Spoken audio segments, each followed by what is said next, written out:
Vamos abrir a nossa Bíblia no livro de Jeremias, capítulo 29.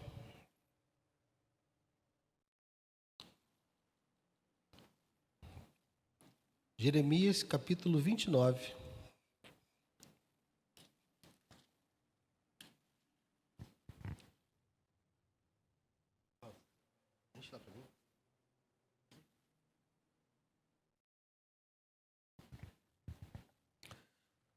A carta de Jeremias aos cativos da Babilônia. Jeremias 29, a partir do verso 1. São estas as palavras da carta que o profeta Jeremias enviou de Jerusalém ao resto dos anciãos do cativeiro, aos sacerdotes, aos profetas e a todo o povo que Nabucodonosor havia deportado de Jerusalém para a Babilônia.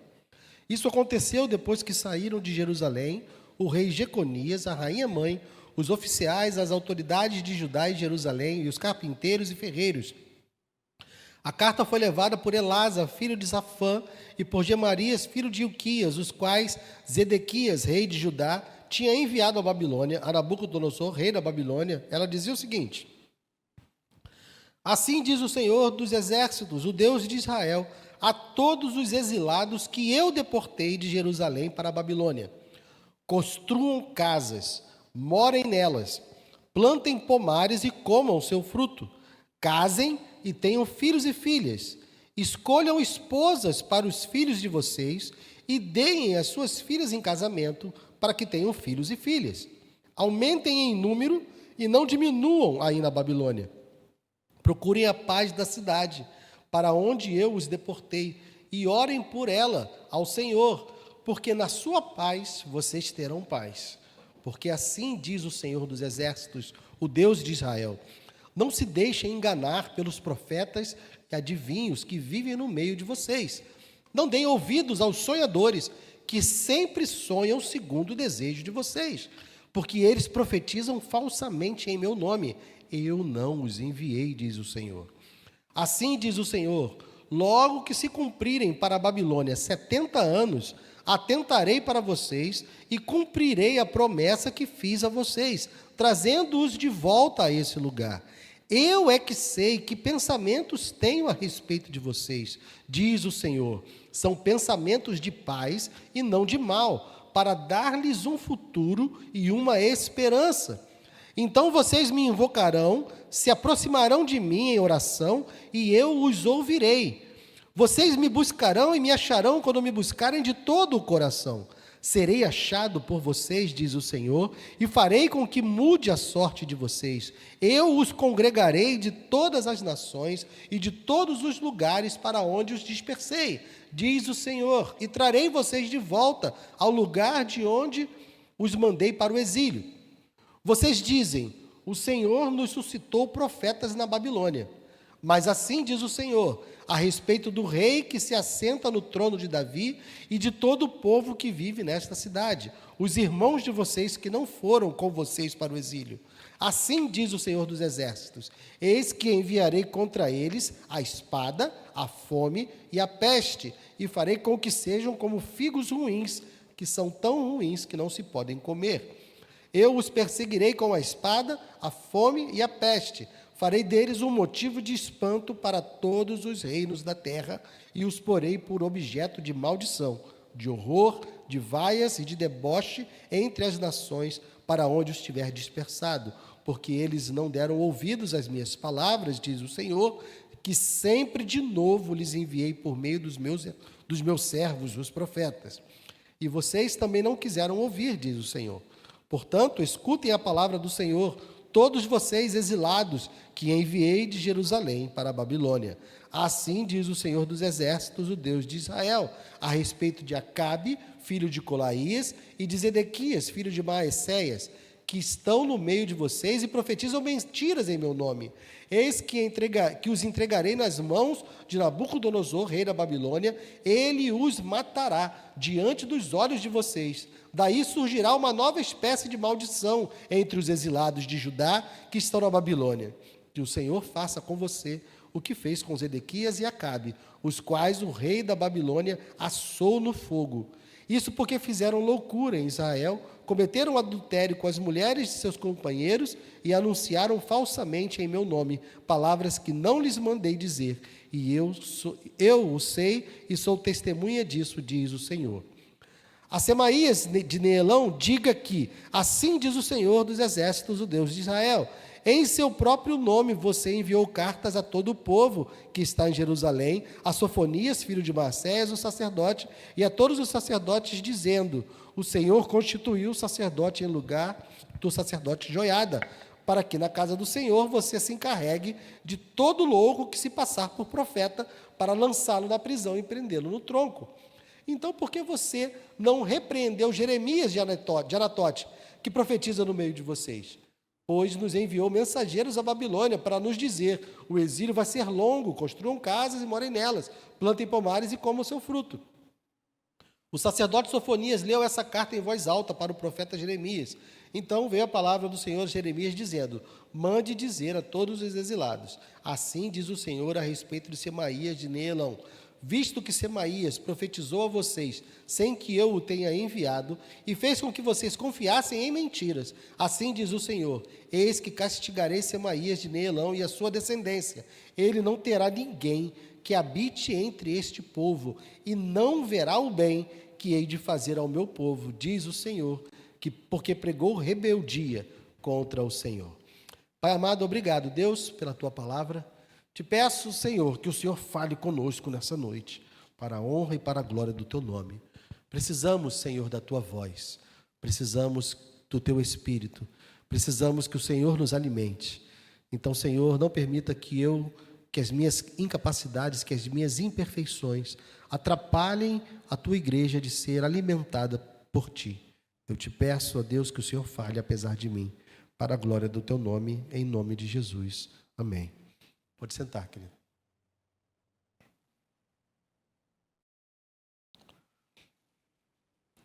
Essa é uma carta que Jeremias escreve para os exilados. Nós estamos vendo, desde o capítulo 27, uma disputa, porque o povo já foi levado.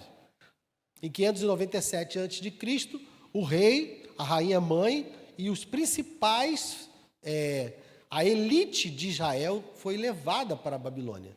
E depois disso, Nabucodonosor volta para a Babilônia e deixa como rei Zedequias, um rei subordinado, um rei fantoche, governando sobre Jerusalém. Então, Jeremias manda uma carta para esses exilados. E o conteúdo da carta, agora nós vamos ver que traz uma mudança na maneira de Deus tratar com o seu povo. Tem no meio desse texto um versículo que nós vamos ver que nós costumamos usá-lo totalmente fora de contexto. O verso 11 diz, eu é que sei que pensamentos tenho a respeito de vocês, diz o Senhor. São pensamentos de paz, não de mal, para dar-lhes um futuro e uma esperança. Muitos de nós pegam esse versículo e querem usá-lo para poder dizer que Deus vai mudar a nossa sorte hoje. Estamos passando por alguma luta, por alguma dificuldade, e a gente vai lá e recita esse versículo dizendo, não, Deus não quer isso para você. Deus não tem esse plano para você. Ele tem outros planos. Mas, se você perceber, nesse contexto, nós estamos falando de um plano do Senhor que está sendo executado. Então, é o plano do Senhor que está sendo executado. Quando ele fala de ideias, de paz, ele não está falando de uma mudança de planos. Ele está falando dentro da mudança, dentro dos planos dele. Mas vamos caminhar nesse texto. Então, veja. Deus agora está mandando um recado. No capítulo passado, nos anteriores, 27 e 28, nós vimos que falsos profetas estavam dizendo, olha, esse exílio vai ser curtinho. Teve profeta dizendo que ia durar 2 anos. O profeta Ananias disse que as coisas iam voltar logo também e que ia ficar tudo tranquilo. Então, no capítulo 29 agora, essa carta que Jeremias está mandando, ele está dizendo exatamente o contrário. Ele diz, verso 5, construam casas e morem nelas, Plantem pomares e comam o seu fruto. Casem e tenham filhos e filhas. Escolham esposa para os seus filhos, para os filhos de vocês, e deem suas filhas em casamento para que tenham filhos e filhas. Aumentem em número e não diminuam aí na Babilônia. Ou seja, vocês vão ter filhos aí. Seus filhos vão se casar aí. Esse exílio não vai ser curto. O tempo que vocês vão passar aí, não ouçam esses falsos profetas. Eu estou dizendo, vocês vão ficar aí, então tratem de viver. O que Deus está dizendo para eles, olha, aproveitem esse exílio, porque o exílio que eu estou colocando vocês é um exílio para salvar vocês. Vocês se lembram, nos capítulos anteriores, que Deus disse, olha, quem se submeter a Nabucodonosor vai viver. Aqueles que tentarem resistir, esses vão morrer. Então, Deus já está dizendo, já de alguns capítulos, aceitem o jugo de Nabucodonosor, porque o jugo de Nabucodonosor é o meu jugo. Então, aceitem o meu jugo para que vocês possam viver. Então, agora, falando com aqueles que aceitaram o jugo, falando com aqueles que aceitaram se submeter a Nabucodonosor, Deus está dizendo, vivam, desfrutem desse tempo. Não adianta ficar aí achando que vocês vão voltar logo. Não, vivam e vivam bem, plantem, colham, casem, tenham filhos, casem os seus filhos, multipliquem-se, aumentem de número, porque você se lembra que a promessa que Deus faz para esse povo desde Abraão é de que eles seriam numerosos. Então Deus está dizendo, olha, não diminuam de número, porque vocês estão em Babilônia. Não se abatam, não deixem de viver, continuem vivendo, porque esse exílio é um exílio que eu coloquei vocês. Eu estou cuidando e eu estou tratando de vocês aí. Então Ele está dando uma orientação para viver e está corrigindo o engano dos outros profetas, que dizia que ia ser um tempo curto. E também aqui tem um consolo do Senhor, porque Ele está dizendo, a partir do verso 7, procurem a paz da cidade, para onde eu os deportei, e orem por ela ao Senhor, porque na sua paz vocês terão paz. Deus, inclusive, está mandando eles intercederem por Babilônia. Veja como isso está dentro do contexto, dentro do controle de Deus. Eles foram sequestrados por uma nação estrangeira, uma nação pagã. Nabucodonosor não é nenhum santinho, não é nenhum adorador do Senhor, mas Deus coloca o seu povo lá, diz para eles viverem, para eles se multiplicarem, e ainda diz, orem por Babilônia. Por quê? Porque a paz que houver em Babilônia vai ser a paz de vocês. Porque vocês estão vivendo em Babilônia. Se houver tribulação sobre Babilônia, vai haver tribulação sobre vocês. Então Deus os orienta, vivam e vivam bem e orem por Babilônia para que vocês possam ter paz. Babilônia tenha paz e vocês tenham paz. Então ele adverte novamente no verso 8, porque assim diz o Senhor dos Exércitos, o Deus de Israel, não se deixe enganar pelos profetas e adivinhos que vivem no meio de vocês. Não deem ouvidos aos sonhadores. Lembra, há 2 sermões atrás, falando dos sonhadores? Que sempre sonham segundo o desejo de vocês, porque eles profetizam falsamente em meu nome. Eu não os enviei.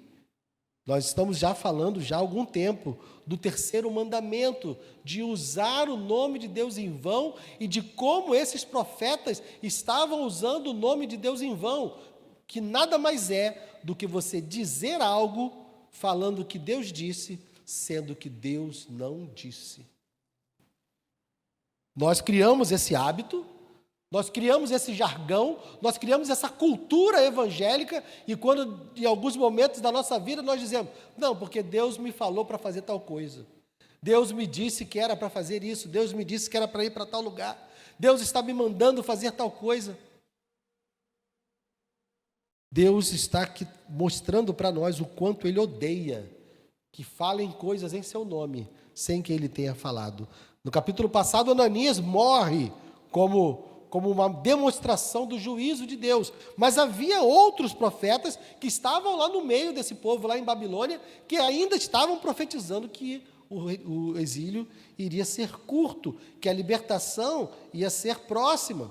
Mas esse discurso é um discurso mentiroso, porque no verso 10, Deus diz, olha, assim diz o Senhor, logo que se cumprirem para a Babilônia 70 anos, atentarei para vocês e cumprirei a promessa que fiz a vocês, trazendo-os de volta a esse lugar.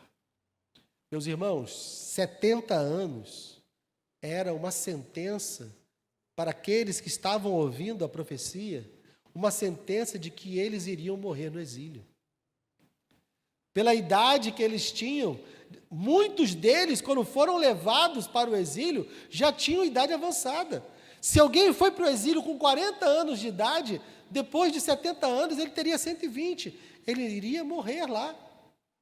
Então, a palavra que Deus está trazendo aqui de esperança para eles é dizendo, olha, o exílio vai acabar, mas provavelmente você que está vivendo hoje, você que está lendo essa carta, você não verá a restauração. Por isso que ele está dizendo, tenham filhos e filhas, casem-se e tenham filhos. Por quê? Porque será a próxima geração que vai voltar. Vocês não voltarão. Então desfrutem da vida de vocês aí. Construam casas, plantem jardins, casem-se, multipliquem-se, busquem a paz da cidade. Deus está colocando eles lá para poder mudar o coração deles. Lembrem-se, tudo isso está acontecendo por quê? Porque eles eram idólatras e injustos. Desde o começo do livro de Jeremias, o que está sendo denunciado é a idolatria deles e também a injustiça deles. Como eles tratavam o pobre e a viúva, como eles tratavam os desfavorecidos e como eles tinham um culto falso, porque eles não adoravam verdadeiramente ao Senhor. Então, lembre-se, Deus está levando eles para o exílio para tratar do seu coração. Eles precisavam passar por uma correção. Então, esse tempo de exílio é para isso. O exílio não é um castigo sem sentido. O exílio é um momento de tratamento.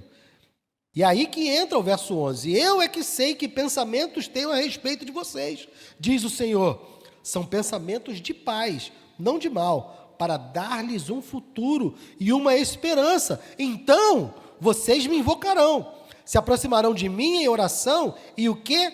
Eu os ouvirei.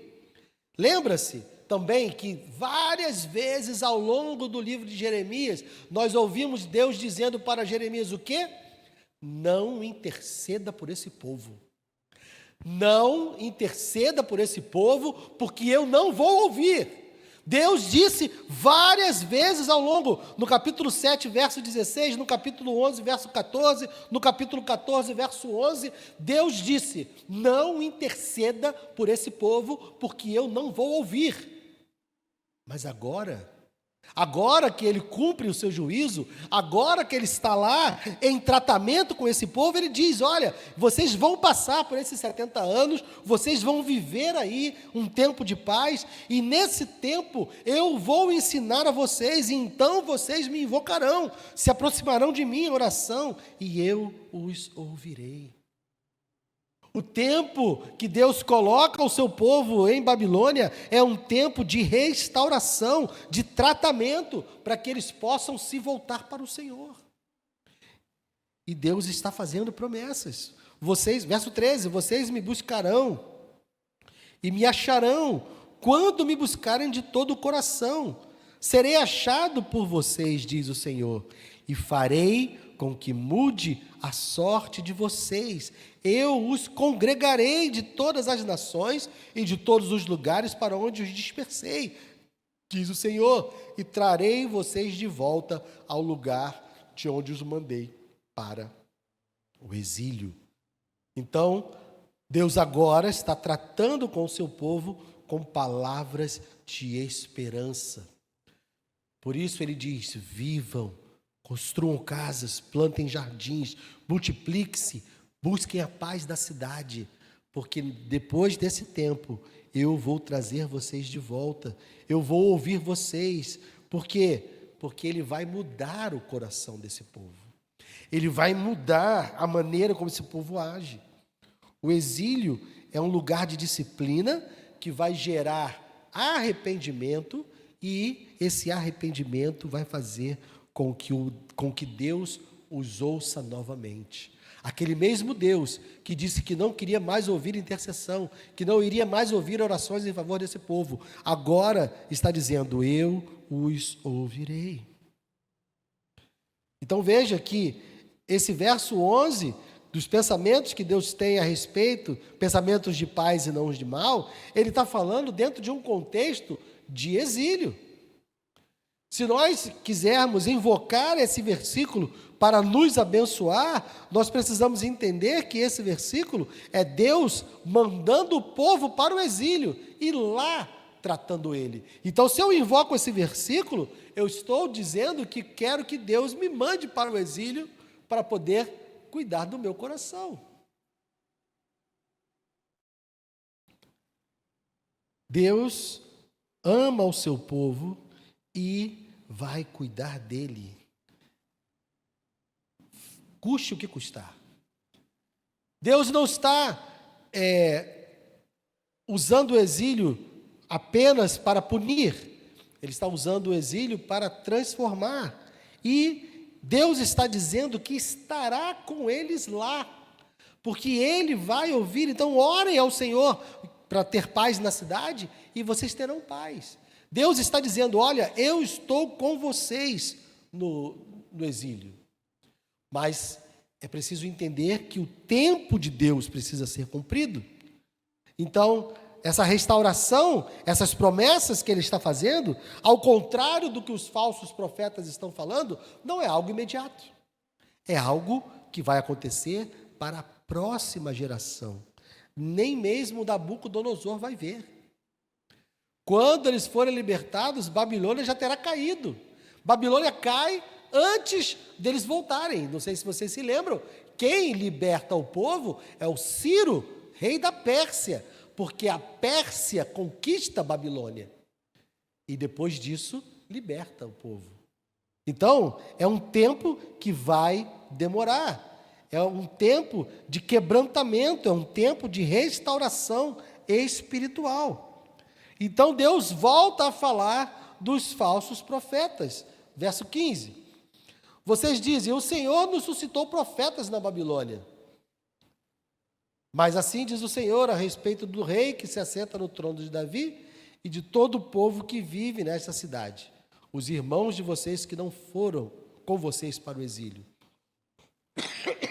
Assim diz o Senhor dos Exércitos: eis que enviarei contra eles espada, a fome, a peste, e farei com que sejam como figos ruins, que são tão ruins que não se podem comer. Eu os perseguirei com a espada, a fome e a peste, farei deles um motivo de espanto para todos os reinos da terra, e os porei como objeto de maldição, de horror, de vaias e de deboche entre todas as nações, para onde os tiver dispersado. Lembre-se, nesse momento aqui, Jerusalém ainda não foi destruída. Nabucodonosor vai em 597, chega até a cidade, leva cativo o rei e as elites de Jerusalém, coloca Zedequias como um rei fantoche e volta para a Babilônia. O que vai acontecer é que Zedequias vai tentar se rebelar contra Babilônia, fazendo aquilo que Deus não mandou. Deus disse: aqueles que quiserem viver, submetam-se a Nabucodonosor. Aqueles que forem contra, e aqui ele está confirmando, aqueles que não foram com vocês para o exílio, esses serão destruídos. Porque Nabucodonosor voltará, e aí ele vai destruir os muros, ele vai destruir o templo, ele vai destruir a cidade. Então o exílio é um livramento também. Deus está mantendo eles lá em Babilônia, porque a cidade será destruída. Ele vai enviar fome, peste e espada. Então ele está protegendo o seu povo. Ele diz: fiquem aí em segurança, fiquem aí em paz, continuem crescendo, continuem multiplicando, continuem tendo filhos, casando. Por quê? Quando chegar o meu tempo, eu vou trazer vocês de volta. Mas aqueles que tentam resistir, aqueles que insistem em lutar contra o meu juízo, esses serão destruídos. E é isso que vai acontecer. Verso 21, assim diz o Senhor dos Exércitos, Deus de Israel, a respeito de Acabe, filho de Coloaías, e de Zedequias. Esse Zedequias aqui não é o rei, tá? É um profeta que está lá em Babilônia. E profetizam mentiras em meu nome. Eis que os entregarei nas mãos de Nabucodonosor, rei da Babilônia, ele os matará diante dos olhos de vocês. Daí surgirá uma nova espécie de maldição entre os exilados de Judá, que estão em Babilônia, que o Senhor faça com você o que fez com Zedequias e Acabe, os quais o rei da Babilônia assou no fogo. Veja, mais profetas mentirosos vão ser mortos. Mais uma vez, Deus está demonstrando o quanto Ele odeia quem fala em seu nome sem ter sido mandado. Ananias morreu e aqui ele decreta a morte de Acabe e de Zedequias. Uma morte tão terrível que aqui diz que eles serão assados. Talvez Nabucodonosor tenha lançado eles na mesma fornalha que lançou os amigos de Daniel. Não diz, mas só diz que vai ser uma morte tão terrível que vai virar um tipo de maldição. Quando alguém quiser amaldiçoar alguém lá em Judá, vai dizer: olha, que aconteça com você o que aconteceu com Zedequias e Acabe. Foi uma maldição tão terrível, um fim tão grotesco, porque eles mancharam, quebraram o terceiro mandamento e usaram o nome de Deus em vão. Então ele diz: anunciaram falsamente em meu nome palavras que não lhes mandei dizer. Então, de novo, no verso 24, um outro profeta. Esse profeta Semaías, vocês vão ver que ele mandou cartas para Jerusalém. Ele estava lá em Babilônia, mandou cartas para Jerusalém reclamando de Jeremias.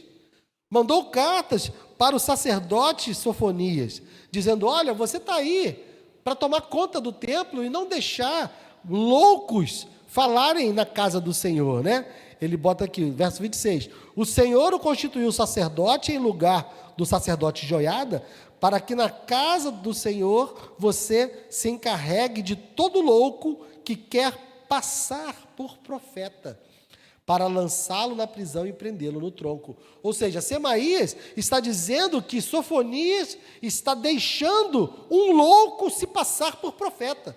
Ele acusa Jeremias de ser um falso profeta. Ele diz que deveria estar punindo, repreendendo Jeremias. Mas o que Sofonias faz? Ele lê essa carta para Jeremias, ele não pune Jeremias.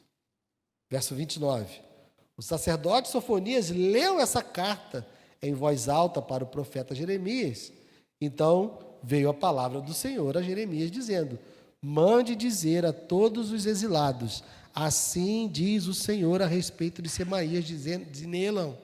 Visto que Semaías profetizou a vocês sem que eu o tenha enviado e fez com que vocês confiassem em mentiras, assim diz o Senhor: eis que castigarei Semaías de Neelão e a sua descendência. Ele não terá ninguém que habite entre este povo e não verá o bem que hei de fazer ao meu povo, diz o Senhor, porque pregou rebeldia contra o Senhor.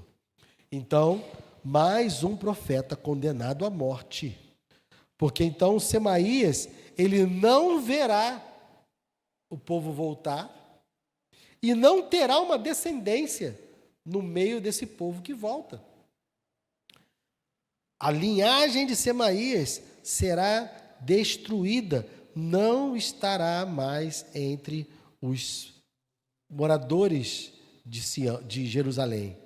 Então veja, Deus manda o povo para o exílio, Deus fala para que esse povo viva bem em Babilônia, fala para esse povo interceder por Babilônia, se multiplicar em Babilônia e aguardar o tempo da restauração, porque passados os 70 anos, o próprio Deus virá.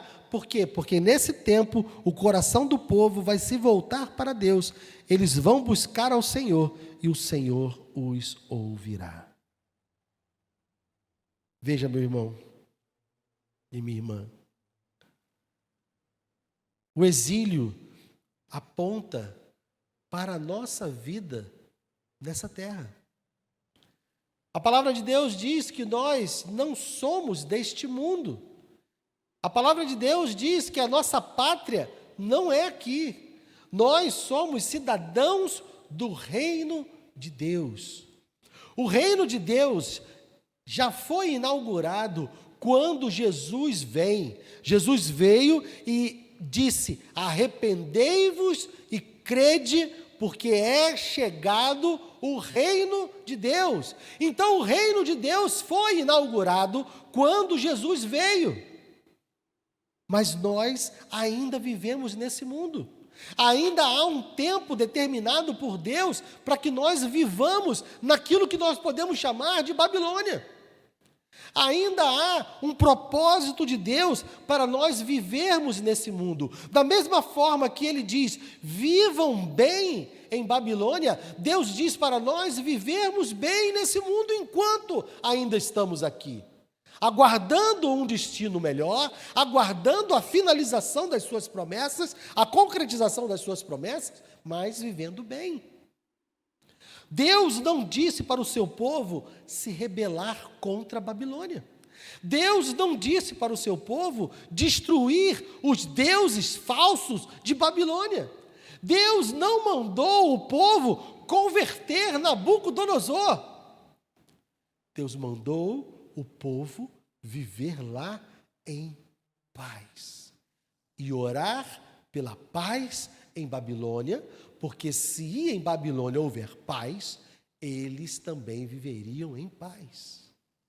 Nós também, meus irmãos, não fomos chamados para lutar contra os impérios e poderes desse mundo. Nós não fomos chamados para nos rebelar contra quem quer que seja. Deus nos manteve nesse mundo que nós podemos chamar de Babilônia. Por quê? Porque Babilônia era uma nação idólatra, era uma nação que não servia ao Senhor, que servia a falsos deuses, que não estava de acordo com a palavra de Deus e não vivia de acordo com os propósitos de Deus. Então nós podemos comparar esse mundo com Babilônia. Esse mundo também não glorifica a Deus, esse mundo também não vive de acordo com os mandamentos do Senhor, nem mesmo obedece à palavra de Deus. Mas nós não fomos chamados para destituir ou tomarmos o poder, o que seja que se pense.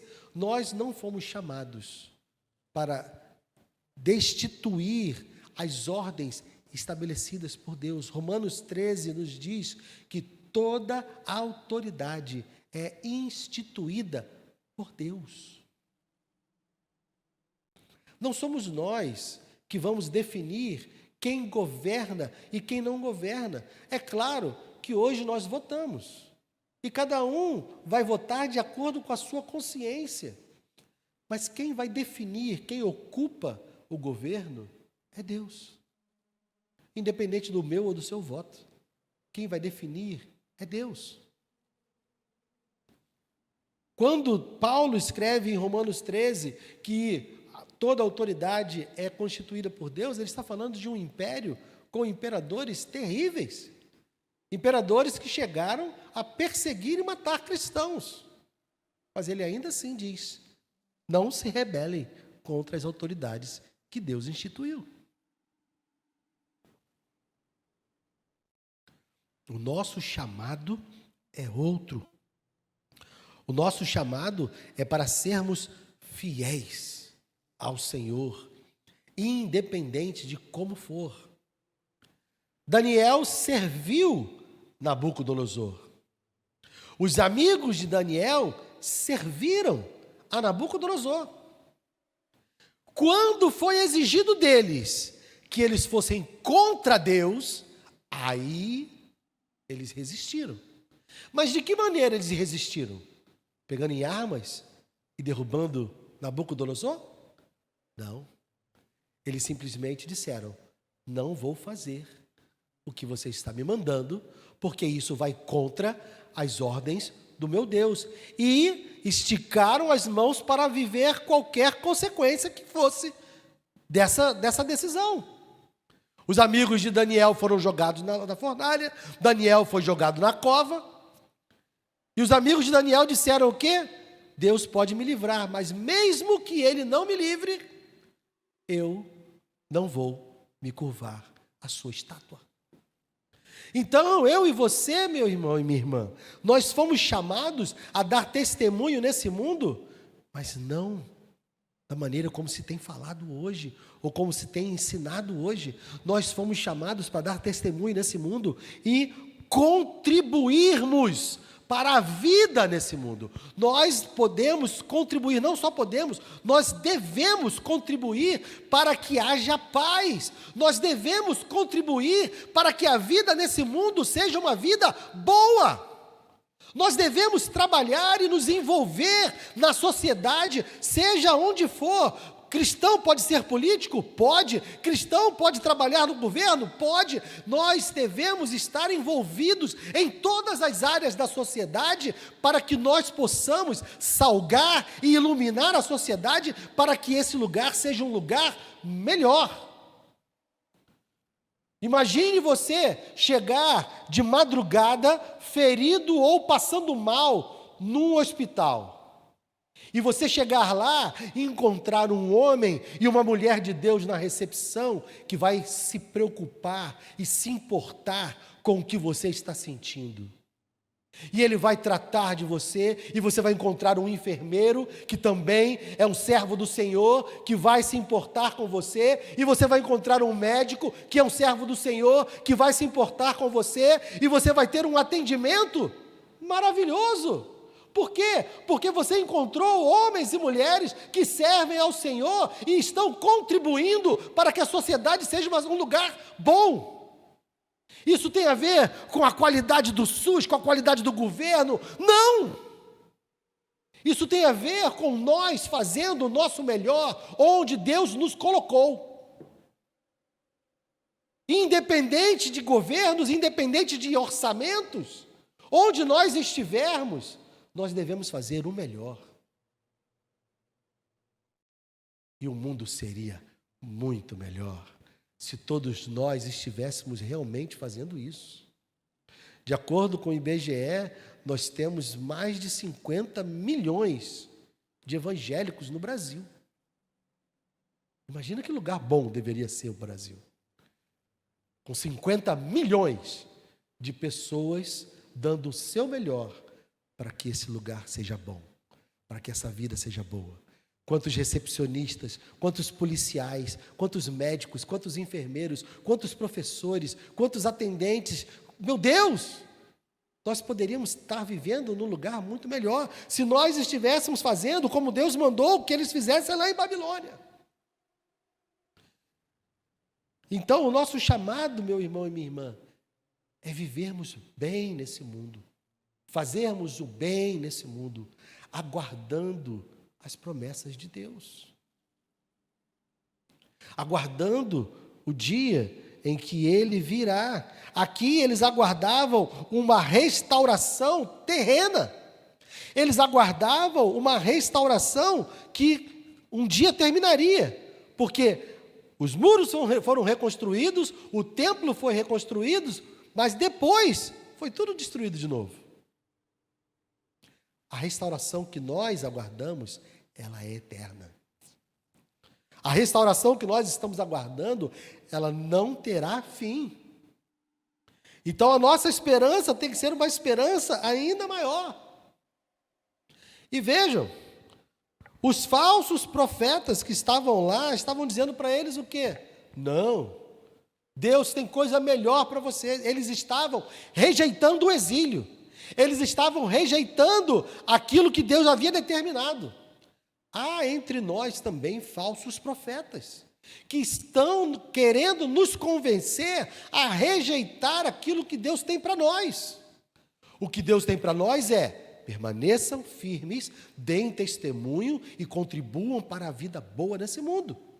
Mas há entre nós profetas que querem nos fazer tomar o poder, levantar-nos contra autoridades e buscar-nos governar esse planeta, ou pelo menos um país ou uma cidade. Não foi para isso. Nós não podemos dar ouvidos aos falsos profetas. Nós não devemos dar ouvidos a profetas que estão simplesmente dizendo que nós precisamos ter o governo, um reino aqui. Porque Jesus nos disse que o reino dele não é deste mundo. Mas há vozes que se levantam, há vozes que tentam convencer a igreja a reinar aqui, a sermos governantes aqui. Mas não é isso que Deus está dizendo para os exilados, e não é isso que Deus está dizendo para nós. Nós estamos aguardando uma consumação muito maior do que eles estavam aguardando. Então nós devemos nos espelhar na vida dos exilados, nos espelhar na vida de Daniel, nos espelhar na vida de seus amigos, nos espelhar na vida daqueles que estavam lá contribuindo para a sociedade, aguardando o cumprimento da promessa de Deus. Então, meus irmãos, temos algumas aplicações aqui. Primeiro, Deus não promete nos tirar imediatamente do exílio, mas promete estar conosco lá. Os exilados iriam viver no meio de uma nação pagã. Daniel viveu oposições, seus amigos viveram oposições. Por quê? Por causa dos conflitos que havia entre os falsos deuses e o Deus verdadeiro. Havia momentos em que eles eram obrigados a se posicionar e sua vida corria risco por causa disso. Viveram num mundo que não era justo e não era santo como Deus é. Nós também estamos vivendo num mundo cheio de dores, num mundo cheio de injustiças, num mundo cheio de perdas. Mas Deus está conosco nesse mundo. Ele disse que estaria conosco todos os dias, até a consumação dos séculos. Ele está nos sustentando nesse mundo, sabendo que não há mais nenhum inimigo que possa nos derrotar, nem mesmo a morte. Então, enquanto estamos nesse mundo, construa casas, tenha filhos, case os seus filhos, plante jardins, plante uma via, ore pela cidade, ore pela paz no seu país, ore pela paz na sua cidade. Porque se houver paz no seu país, se houver paz na sua cidade, haverá paz para nós. Segundo, a esperança verdadeira é paciente. Nós vivemos numa sociedade hoje que tudo tem que ser imediato. Os prazeres precisam ser imediatos. Eu quero comer e não quero esperar nem ficar pronto. Estou com fome. A gente quer que a comida apareça pronta na nossa mão, né? Tudo tem que ser imediato, tudo tem que acontecer agora. Eu quero cura agora, eu quero saúde agora, eu quero riqueza agora. Mas o caminho de Deus é outro. Deus nos diz para sermos pacientes. Por quê? Porque o reino de Deus já foi inaugurado, mas ainda não foi consumado. Nós estamos aguardando pacientemente a volta do Senhor. Nós devemos sim clamar: Maranata, vem, Senhor Jesus. Orar para que Ele venha, orar para que Ele venha consumar todas as coisas. Mas nós aguardamos pacientemente. E não vamos tentar transformar essa terra no reino de Deus, porque o reino de Deus não é desse mundo. Então, nós devemos ser pacientes. Terceiro, ouça a palavra verdadeira de Deus, mesmo quando ela é desconfortável. Ananias disse que o exílio ia ser curto. Ananias disse que eles iriam vencer Babilônia. Só que Ananias morreu e Babilônia destruiu Jerusalém. Não há nenhuma palavra de Deus dizendo que nós iríamos destruir os governos desse mundo. Não há nenhuma palavra de Deus dizendo que nós iríamos conquistar os poderes desse mundo. Não há. Se nós tentarmos fazer isso, estamos tentando fazer algo que Deus não mandou. E se há homens ou mulheres profetizando isso no nosso meio, eles estão falando o que Deus não falou. Eles irão pagar o preço de estarem falando o que Deus não falou. E se nós formos atrás deles, nós vamos ter o mesmo destino. Quarto agora. Não use o nome de Deus em vão. E essa já é o terceiro ou quarto sermão seguido que nós falamos disso. Se Deus não falou, não fale. Se você não tem certeza absoluta, se você não tem uma certeza sem sombra de dúvida de que foi Deus que falou algo, não fale. Diga que você tem uma impressão, diga que você tem uma sensação, diga que você aguarda a confirmação. Mas não faça como tanta gente tem feito por aí. Assim diz o Senhor, ou Deus me mandou dizer, Deus me mandou fazer. Não faça isso, porque Deus odeia isso. E por fim, as promessas que Deus faz são para formar o nosso caráter. Deus iria moldar o coração do seu povo enquanto eles estivessem em Babilônia. Ia moldar o coração deles a ponto de que eles iriam buscá-lo com sinceridade.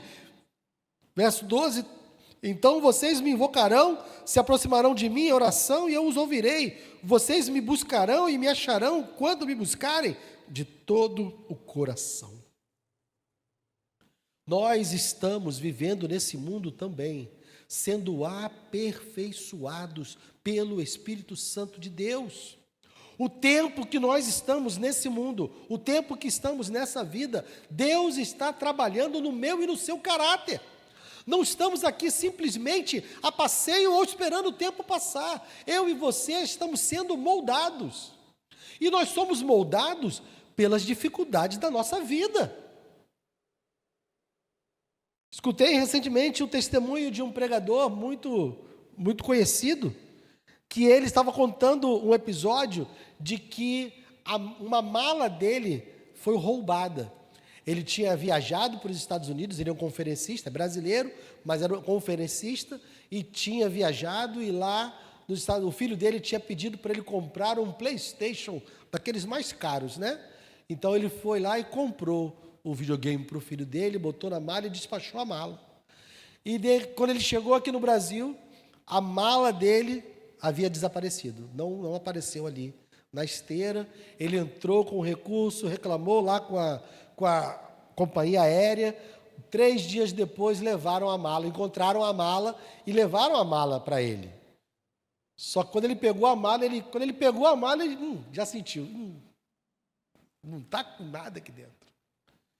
E tinham roubado o videogame do filho dele. E ele ficou indignado, e ele ficou ligando e foi processar a companhia aérea, e Deus falou para ele: você está tão irritado porque perdeu um aparelho eletrônico, um videogame para o seu filho. Qual foi a última vez que você ficou indignado assim, quando viu alguém se separando? Qual foi a última vez que você ficou irado dessa forma, quando viu alguém passando necessidade na rua? E aí ele percebeu que aquele problema revelou como estava o seu coração e mostrou para ele que o coração dele estava no lugar errado. Ele estava muito mais preocupado com o videogame do filho dele do que com outras coisas que seriam muito mais importantes. Então, meu irmão e minha irmã, fique atento, porque as dificuldades que nós vivemos nessa vida são para nos revelar onde nós estamos errando, se o nosso coração está no lugar certo ou não. Então, fique atento, porque o tempo que nós estamos vivendo nesse mundo é um tempo de aperfeiçoamento. Eu e você estamos sendo santificados, moldados para sermos cada dia mais parecidos com Jesus. Então, Jeremias 29 é um chamado para aqueles que vivem em Babilônia, para viverem uma vida santa, justa e boa, até que as promessas do Senhor se cumpram. Que a gente também possa, na nossa Babilônia, viver uma vida fiel a Deus, justa, santa e boa, até que Ele venha. Amém? Vamos ficar de pé.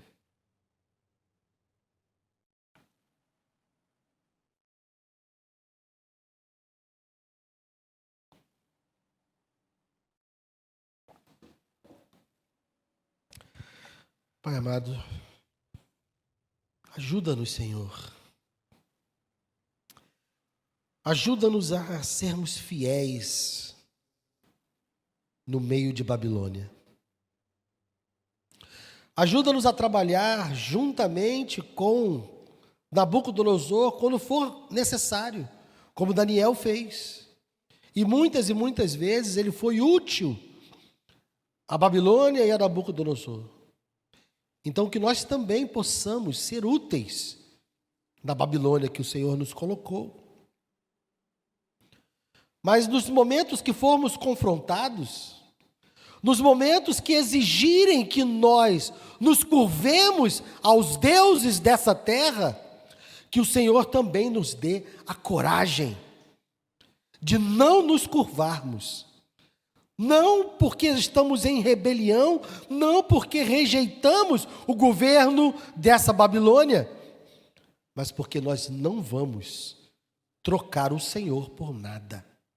E se for necessário morrer, e se for necessário sofrer, que nós tenhamos essa coragem de sermos fiéis e submissos ao mesmo tempo.